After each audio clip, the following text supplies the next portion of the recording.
into the world, the supreme benefactor who raised all things from the dead, who fed the hungry multitudes, who stilled the tempest, who after dying rose again and restored all things to life. This supreme spirit of humanitarianism and philanthropy is known to Christendom as Christ, the Redeemer of worlds, and only begotten of the Father, the Word made flesh, and the hope of glory." End quote. Not surprisingly, Helena Blavatsky also refers to astronomical underpinnings of Christianity. Quote, "It is useless and vain for the Protestants to explain against the Roman Catholics for their Mariolatry, based on the ancient cult of lunar goddesses, when they themselves worship Jehovah, preeminently a lunar god, and when both churches have accepted in their theologies the Son Christ of the lunar trinity." End quote. So according to these writers, which in essence is what Peter Joseph did in the first section of his film Zeitgeist, is that what Christians have been doing for centuries was actually worshiping the sun and the stars rather than God and Jesus Christ. What's interesting to note is that a single verse in the Bible can explain that this is simply not the case.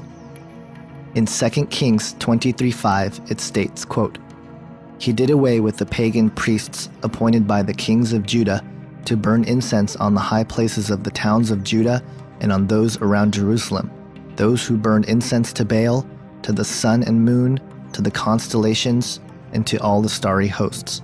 End quote. The ideas and opinions which permeate through society now in regards to Christianity are a residue to what we see in the esoteric writings. Even if the majority of the people who hate fundamental Christianity and religion in general are not aware of the specific assaults made by the theosophical authors, the basic attitude towards Jesus, his message, and to all Christians who believe and follow him are consistent. So who is the God of the ancient mystery schools? The Theosophical Society is Luciferianism at its core. It is openly satanic in the case of Blavatsky, certainly Luciferianism in the case of Alice Bailey. They are exalting Lucifer. He is the God of this world, the planetary logos. He is the voice of God in the Bible, according to Alice Bailey.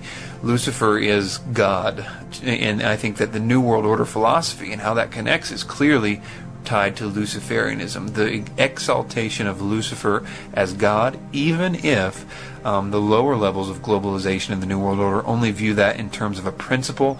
For example, the ideas of Prometheus and the light bearer and the torch and all these kinds of things, that the Garden of Eden, thing was a good thing, that knowledge was given to us and by a great and awesome being. Even if they only view it as sort of allegory, that idea is Luciferianism, the exaltation of Lucifer in the Bible as a good thing, even if they don't completely view him as God. So Luciferianism is the core of theosophical philosophy, and it's also the core of the New World Order, which again makes perfect sense to the overall thesis here that what they're doing is building up a platform to worship him.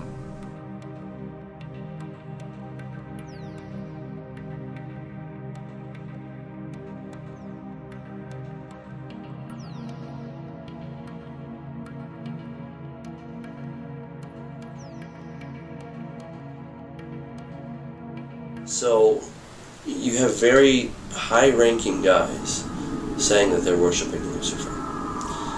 And it's not just, what we might think of as kind of simple Satanism, right? Where they go and they sort of worship Satan. I mean, that's all bad, right? But it's not very classy, let's put it that way. Whereas these other guys, the Masons, they've had this secret society for a very long time. They're very focused, they're well-to-do, they've got a purpose, and they're very patient. They've been working on this for a long time.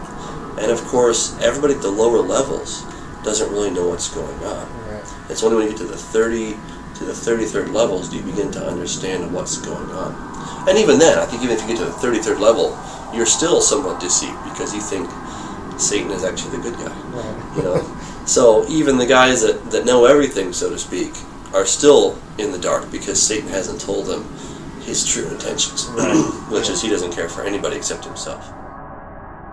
Ever since man realized that through special and exclusive knowledge comes power and the ability to rule over others, The ancient mystery teachings and the members who have access to this knowledge have been working in secrecy, which yields power and authority over the masses who have no idea that they are born into a highly organized, systematic society being steered towards a fulfillment of their plan. Many have been blind victims helping continue the cycle of secrecy and deception while believing that they too were going to gain access to this knowledge. Lucifer, what is your problem? Just that, sir. Okay. I'm a Christian, sir. I'm pure and virtuous and wholesome and innocent. How can you say anything bad about me? Sir, you need to be born again. I am born again. Now, did you just say that you were Lucifer? I am Lucifer. Okay, define Lucifer for me. Pure, virtuous, wholesome, innocent individual that's out to help people. Lucifer is? Yeah. Say that again. Lucifer is a pure, holy... Virtuous. Virtuous. Now, is he the Lucifer that God created? That's the same one. Oh, man, this is great. I'm going to put this on the internet. Oh, Amen. God bless you, Amen. brother. Because that's exactly what the Shriners and Masons teach, is that Lucifer is light. Jesus said, many will say to me on that day, Lord, Lord, did we not do these good deeds in your name? And you'll say, away from me, you workers of iniquity. I never knew you. Jesus said it? In Matthew chapter 5. Mercy. No. That's hard to believe. So you're a Christian and you don't know that. Actually, no, I really am. You are. Because I'm pure and virtuous. You're pure and virtuous, okay, yeah. Mm-hmm. In other words, you're perfect without Jesus, right? No. Okay, tell me about Jesus. Who is Jesus? Oh. Well, he's my leader. Is he the Son of God? Yes, he is. Is he the only worshipful master? Yes. Have you ever been called worshipful master? No, because I've just been too busy. I've been working. Get out of here. See, this is what a Mason confesses, is that Lucifer is light. Yale University is 300 years old this year, and were you to visit its campus, you would see that it still has exotic clubhouses, which look like tombs where Yale's legendary secret societies meet. Their prestige and importance have largely evaporated, but the rituals are still a secret. And so when we heard that some enterprising characters had managed to spy on the famous Skull and Bones Society, we couldn't resist. Here's ABC's Dan Harris. The videotape provides a grainy glimpse into what appear to be the initiation rituals of a secret society that's been around since 1832, whose members have gone on to be leaders of Wall Street and the White House, the Senate and the Supreme Court. They're sort of trying to scare the initiates, make them, disorient them, frighten them. New York Observer investigative reporter Ron Rosenbaum accompanied a team of Yale students who shot these pictures 9 days ago. Rosenbaum's curiosity about Skull and Bones was permanently piqued when, as a classmate of George W. Bush, he lived right next to the Tomb, the group's heavily fortified home. From their perch, Rosenbaum and his cohorts taped the Tomb's courtyard. What they captured, they say, was initiates, known as neophytes, being forced to kiss a skull, then members performing a mock killing.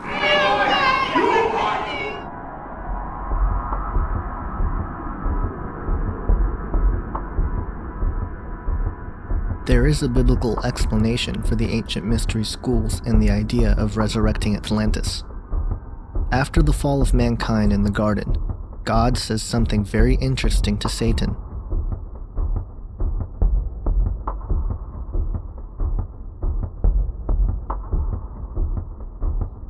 This is the first prophecy recorded in the Bible.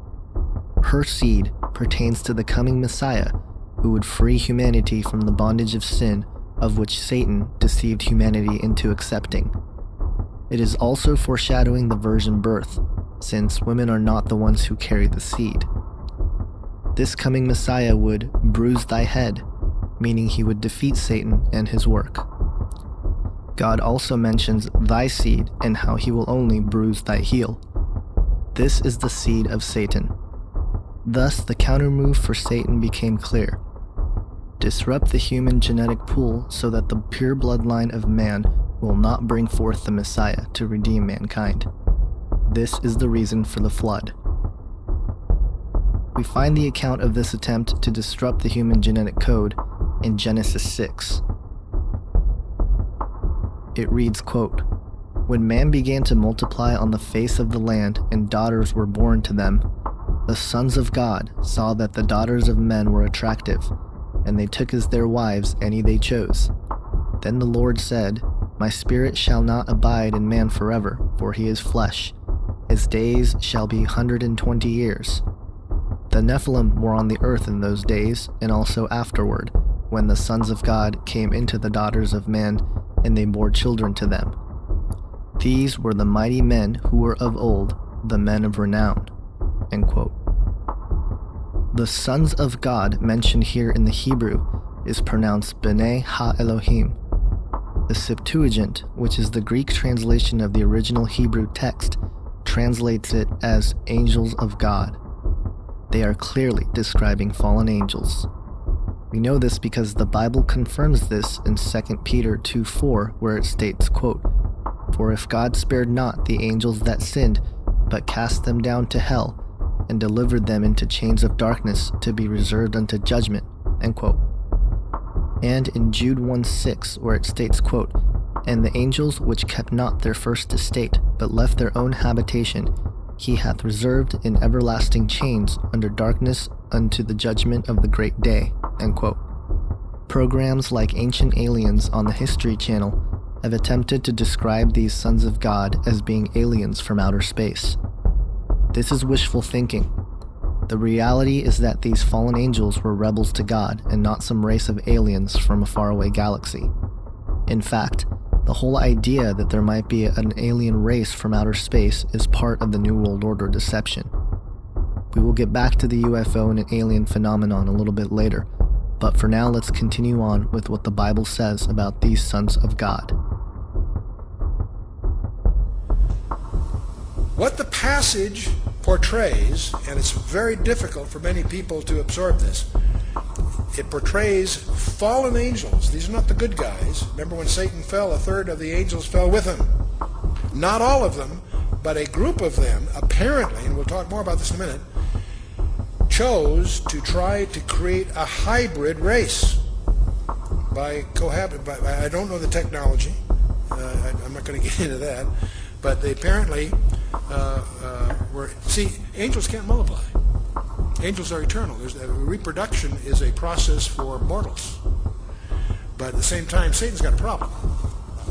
A third of the angels fell with him, so he's got a deficiency of 2-to-1 in any war that comes in, right?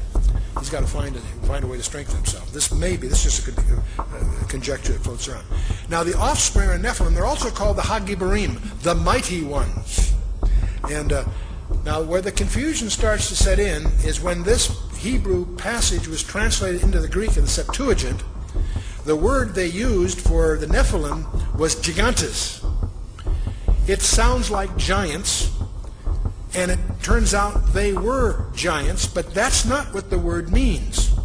Gigantes comes from gigas, which means earthborn. So in the Hebrew, they're called the fallen ones. In the Greek, they're called the earthborn. The purpose of the flood was not just that there was sin in the land. There was, and that's emphasized. But if sin brings the flood, we better get some life jackets. No, there's something far deeper going on. That's what I want to sensitize you for when you do your own study and come to your own conclusions. But I want you to recognize there's something much more profound that God, as a problem that God was solving, and that is that Satan's strategy was to contaminate the human race. Now that we know who these sons of God were, let's make the connection with the ancient mystery teachings.